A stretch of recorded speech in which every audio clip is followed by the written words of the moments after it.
дар китобхонаи вилоятии бачагонаи ба номи Аминҷон Шукӯҳӣ фестивали ҷумҳуриявии ҳафтаи китоби кӯдакону наврасони Тоҷикистон таҳти унвони умри айнӣ аз барои халқ сарфи хома шуд баргузор гардид. Озмуни мазкур бо иштироки адибон, олимон ва коршиносони соҳа, хонандагони муассисаҳои давлатӣ таҷлил гашт. Фестивали мазкур то 9 апрел идома меёбад. Пеш аз оғози фестивал дар саҳнаи китобхона кӯдакону наврасон намоиши васеъи китобро ба меҳмонон пешкаш намуданд, ки дар он садҳо номгӯи асарҳои бачагона аз адабиёти тоҷик ва ҷаҳон ба намоиш гузошта шуд. Чорабинии мазкурро бо садои карнай оғоз намуданд.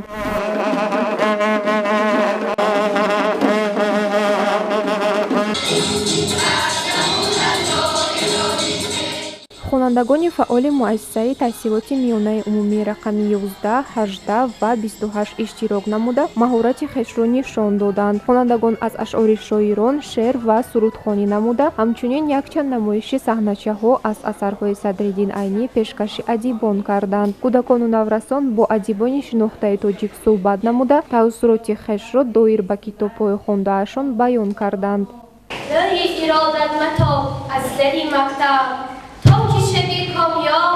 از دری مکتب خانه اخلاق ما خراب شده جای تصویه این خراب از دری مکتب.